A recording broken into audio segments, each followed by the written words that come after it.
Hey everyone, welcome back to Inglebard Gaming. Today I've got what will be my final entry, for now at least, in my tutorial series, How to Make Genesis Music with Deflemask. This is the 6th episode, technically the 7th if we count the primer, and I've decided to end this series one episode earlier than planned for various reasons I'll discuss at the end, so I'm going to wrap things up with this series today. Needless to say, if you're new to this series and want to learn how to make Genesis music in Deflemask, then I suggest starting with the primer and going through every episode in order. You'll find what is, as of right now, probably the most comprehensive tutorial on this subject on all of YouTube. This series is aimed at beginners, so I don't cover every single aspect of what you can do in Deflemask, just the important stuff that you need to get going in creating usable music for your games. This final episode is about bringing everything that I covered in the prior episodes of the series together to create one complete song, which includes some effects. Now, I'll start out with some final interface things that are helpful that I haven't talked much about, and then I'll show you a song that I've already entered into Deflemask, and I'll walk you through what's going on in each channel and what the effects are doing and how to add them. After that, well, we'll call it a day, and I'll send you out into the cold, cruel world to create your very own Genesis/Mega Drive music. So then, let's get on with it. Alrighty folks, now one thing I hadn't talked much about was selecting, copying, and pasting using keyboard shortcuts. These shortcuts will probably be familiar to most of you already, but you may learn a thing or two, so I recommend that you don't skip past this part. First, let's start with a really good one. Control-A. If you didn't know, Control-A is the shortcut for Select All. The way this works in Deflemask is it cycles through a few different selections when you press the shortcut a few different times. So if you press it once, it selects all items in the single column you're currently in. If you press it again with that column already highlighted, it'll select everything in the entire channel that you're in within the current pattern. If you press Control and A one more time, it selects all channels in the current pattern. So this is super helpful if you want to copy and paste specific song segments. And then once you've got everything you want selected, you would use the normal shortcuts. Control-C for copy, Control-V for paste, you have Control-Z for undo, and this one uses Control-Y for redo if you need that. Remember, if you're using the paid version of Deflemask, you can see the shortcuts in the menu itself. And let's talk about another shortcut.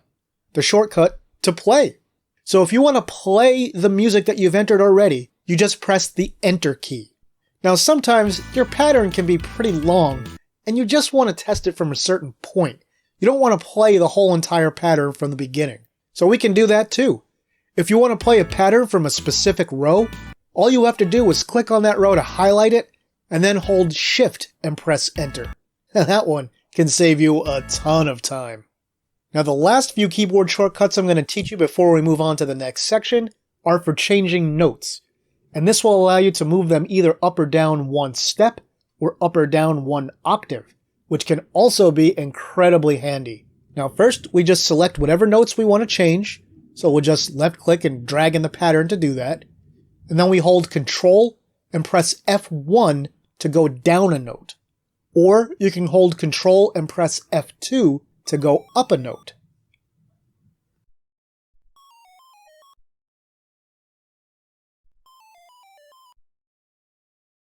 Now you can do the same for entire octaves. So you can press and hold Control and then F3 to go down an octave for all selected notes. Or alternatively, press and hold Control and then hit F4 to go up an octave. Now as you're working, you gain more experience. These shortcuts in this section will turn out to be gigantic time savers. With just these few simple commands, you're pretty well armed to do any type of quick editing that you'll need to in Deflemask. So let's move on to the second part of the video now. Looking at a work-in-progress song and how everything works. Well, maybe not so much work in progress as completed in this case. So initially I started cobbling together just segments of this song. I wasn't intending to do a whole entire thing, but I changed my mind and that's why this video was delayed by a week. This is the first song in the third level of Gradius 3, not counting the level intro song. It's called In the Wind. When I started this video, I thought about recording my whole process of making the song or whatever segments I was going to do, but then I realized it would have been way too long and I changed way too many things as I'm working on the song, which would have made this kind of impractical and hard to follow. I decided instead to show you the finished product, but don't worry, I'm going to step you through all the things I've done in this song that I've been talking about throughout this tutorial series. I'll also note here that my version of this song is sort of an amalgam of the arcade version, the SNES version, and a few original touches of my own. So if you have sheet music for this or whatever, my version is not going to match any other existing version exactly. So let's get into things, shall we? Now this song uses the three major components of Genesis/Mega Drive sound: the FM channels, the DAC, and the PSG, which is the Sega Master System sound chip. The one thing it does not, however, utilize is the noise channel of the PSG, just because this song didn't need it. So channels 1 through 5 are pure FM, channel 6 is the DAC only, which holds all the samples, and then channels 7, 8, and 9 in this song are the PSG. Channel 10 would have been the PSG noise channel if I had used it. Now I made all the FM and PSG instruments used in this song myself, some of which I based on existing ones I'd made for prior songs. Now I covered how to make instruments extensively in 3 separate episodes of this tutorial, so I'm not covering those here today. Now let's listen to each component individually. To do that, we can turn off playback on any channels we want and only enable the ones we want to actually hear. This makes it a lot simpler to make corrections or tell if your timing or notes are off somewhere. At the top of each channel, you can turn that channel on or off for playback. If you quickly double-click on one of the channels, you can quickly turn all channels on or off. The timing of that's a little tricky in Deflemask, so you may have to do it a few times to get it right. So let's go a few patterns into the song and listen to only the FM part.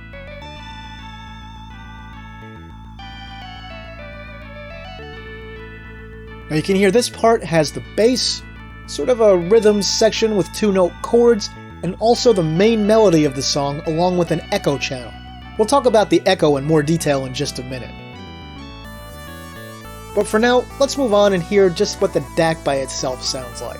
So now I'm going to enable the DAC only and I'll turn off all the other channels. Remember, the DAC is what plays back your samples. And you can tell for this song, I'm using it for percussion, which is mainly what the DAC is used for in Genesis music. Now remember, we can't change the pitch of samples during a song, so it's not ideal for anything melodic, but it's just perfect for drums. And also remember, we can turn on the instrument sample window by pressing the F1 key.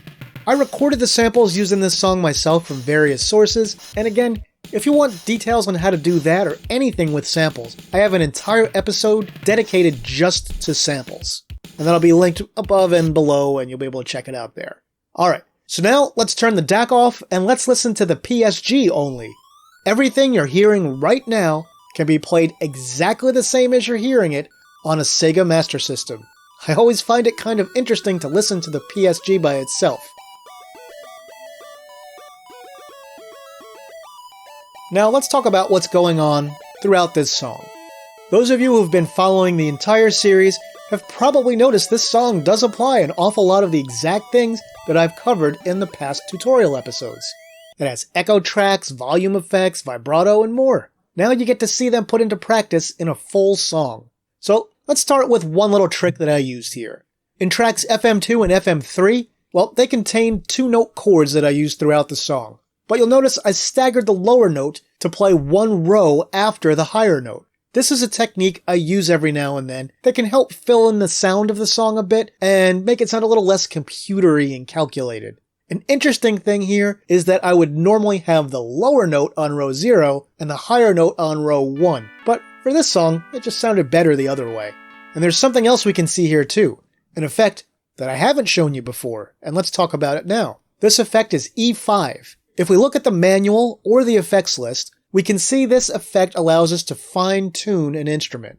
Now I'm going to warn you that you've got to be really careful with this one, because some people are way more sensitive to changes in tuning than others. But what I like to do is, if you have two of the same instrument in two different channels playing at the same time or in an echo, I like to take one of them and tune it slightly above the normal position and one slightly below. This can make the instrument sound so much fuller. On the flip side, if you tune them too far away from each other, too far from that default position, it can get downright painful to listen to. So if you're going to employ this technique on your own, I recommend changing the values just enough to get that fullness that you're looking for. Personally, I think this is a powerful effect when used carefully, and I use it a lot. Now let's adjust it to hear what it sounds like when you do it wrong. Yikes, painful, right? You want to find that sweet spot that gives the instrument a slightly fuller sound while hopefully not hurting anyone's ears with something horribly out of tune. Next, let's take a look at channels FM1 and FM4. As I've shown you in prior videos, we can produce a neat little echo effect by playing the same instrument and notes sort of staggered on different row numbers in two different channels. If you're wondering how you decide how many rows after the original note you should place the echo note, well, I'm sorry to report that that's really just down to trial and error, folks. It'll depend on how fast your song is, how many rows you have in each pattern, and some other factors. You'll just have to play around with it until you get it to the exact spot where you think it sounds best. You'll also see another effect that I've discussed before in this series, vibrato, which is effect 04. In this case, I set the vibrato differently in each echo channel, which again helps fill out that sound a bit as long as you don't go overboard with it. Again, you'll want to see the episode on FM instruments or the one on effects to get details on it, but here you can see it actually being used in a real song. Moving right along, let's play channel FM1 by itself here to see what things sound like without the echo. And it's not too bad, right? Sounds nice enough. But let's turn that echo back on and listen to it again.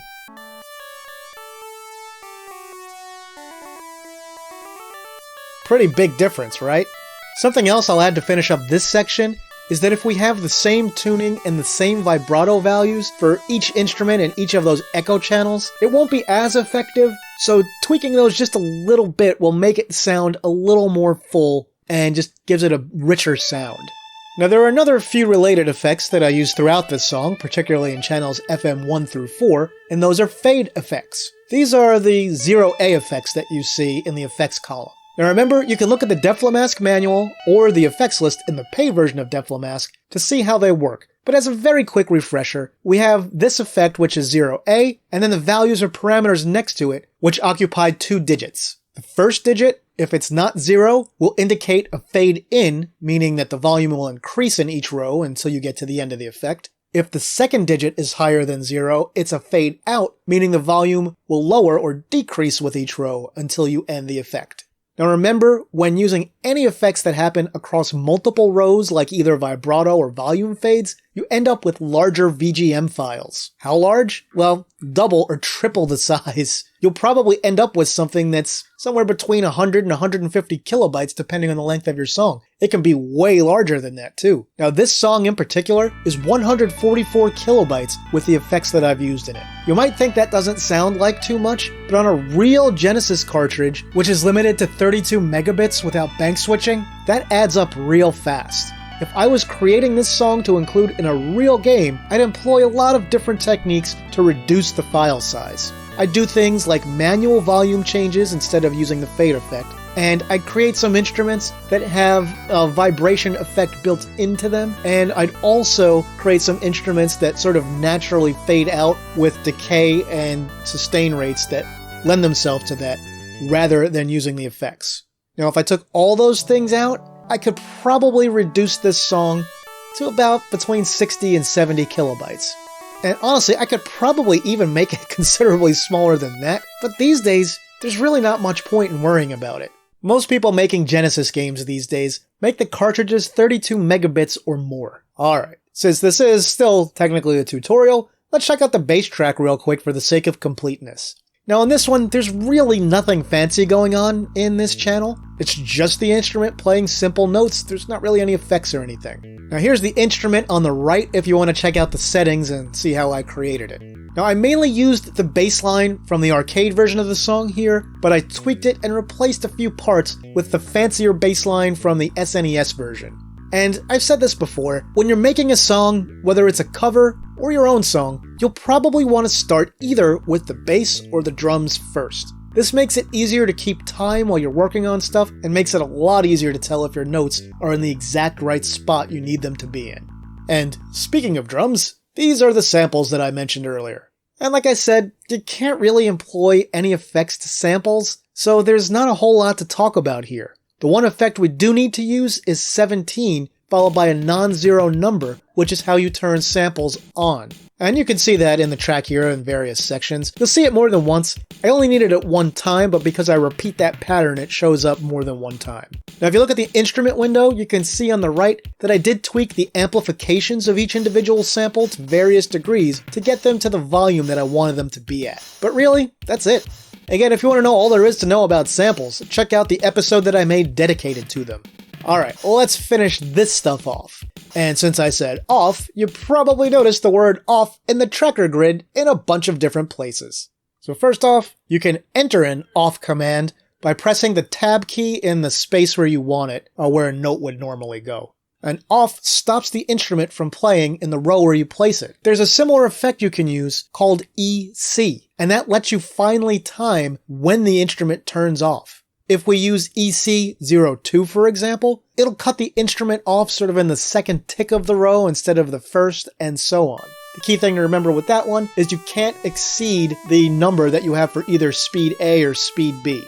Now, I will tell you that both EC and off can be deceptively a pain in the butt for FM instruments. Why? Because your FM instrument parameters may mean it doesn't shut all the way off when that off command happens. And this can be due to the decay and release parameters that are in each of your instruments. So that might prevent it from quickly cutting out. So if you look at the note volume meter that's dancing around in the channel label up at the top here, FM1 in this case, you'll notice that sometimes it doesn't even go all the way off. And that's the reason. It's because of the decay and sustain rates that are in the instrument. Now you can fix that by making the instrument decay more quickly, but then, that's a trade-off because you lose some of the richness of the instrument. So you've got to just experiment and find a happy medium through trial and error, really. On the PSG side of things, off is more reliable because of the way instruments work on that sound chip.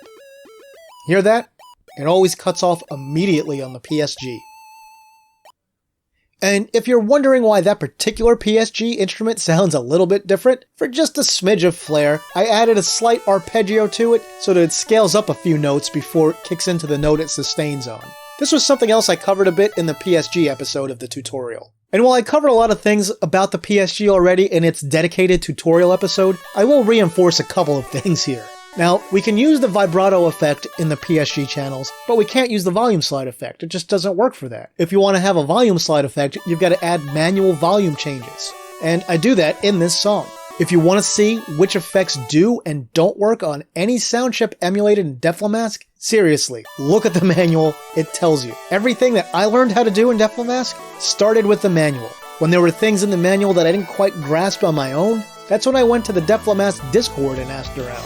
So if you want to learn, that is a great place to ask questions and get answers from experienced people.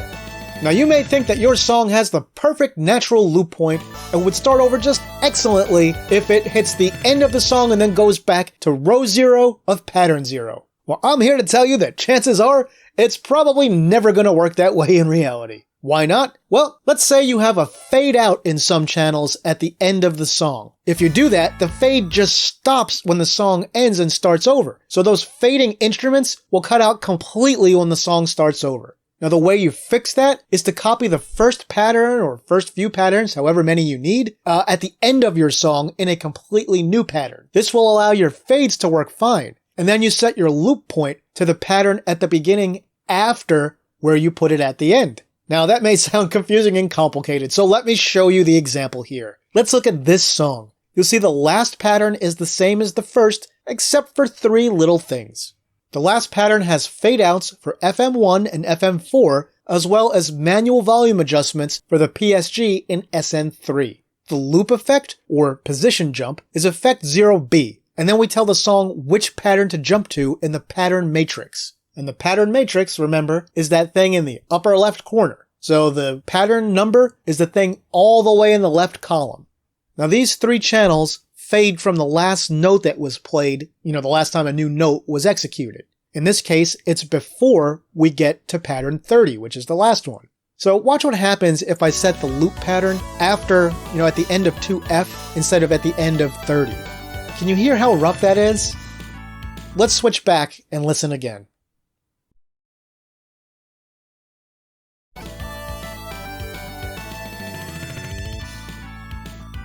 And yeah, that's much smoother. And also, most of the professional chiptune music that you'll find on pretty much every system, loops will work sort of like this. So this is an important thing to learn. Let's listen to the song while I reminisce and summarize what we've covered in the series over the last year. So we've been on pretty much a full year-long journey with these tutorials. I had initially planned 2 more episodes instead of the 1, as you know, but they would have been really similar episodes, so it made more sense to combine them. Another factor is that interest seems to have waned a bit from the start of the series, and these tutorials were beginning to perform a lot worse than my regular videos, so both of those factors combined are what made it make more sense to finish things up now. Now, there's always a chance I could do more in the future, but I feel like this is a pretty good place to leave things off. If you didn't know anything about trackers or Genesis music at the start of this series, I think that by viewing this series, you'll have gotten the knowledge you need to make some pretty great sounding Genesis/Mega Drive music that you can easily incorporate into your real game projects, or just for fun to show what the system was capable of. Ever since the late 90s, I feel like people have been trying to rewrite history and talk about how awful the Genesis/Mega Drive sound hardware was, and I always found it super frustrating to hear that. I mean, as you've seen throughout this series, it's capable of some pretty great things. When the Genesis was new, its audio was praised in pretty much every magazine of the time.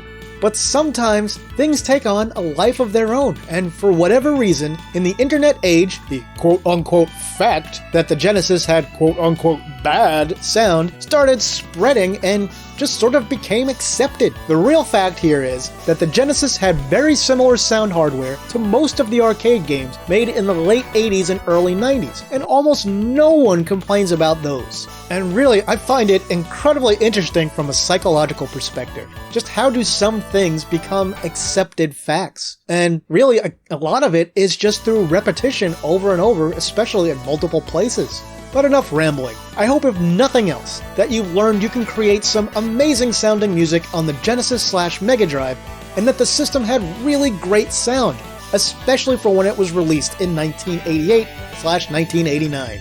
Now, it was often underutilized by a lot of developers back in the day, especially Western developers, which in large part is how this whole thing about the Genesis having bad sound started. Now, maybe I'll return to the topic of Deflemask tutorials for the Genesis or other systems somewhere down the line and do an episode on more intermediate or advanced techniques and effects. But for now, I want to thank everyone that's watched this series, those that have contributed on Patreon or Ko-fi, and especially those of you that have contacted me to tell me that this tutorial series helped you, and those that showed me the samples of the stuff you've created with the knowledge that you've gained from these tutorials. I really enjoyed seeing your results, and I'm just glad to know that the work I put into this helped out at least a few people. And that'll do it for this video, my retro gaming and retro music loving friends. As always, I hope you got something useful out of this video and the rest of the series. If you enjoyed it, please like it and share it. If you haven't yet, please subscribe and hit the notification bell. If you're so inclined, you can support the work I do here either on Patreon or Ko-fi. The links are in the description and at the end of the video. With that, I'll say thanks for watching, and see me later.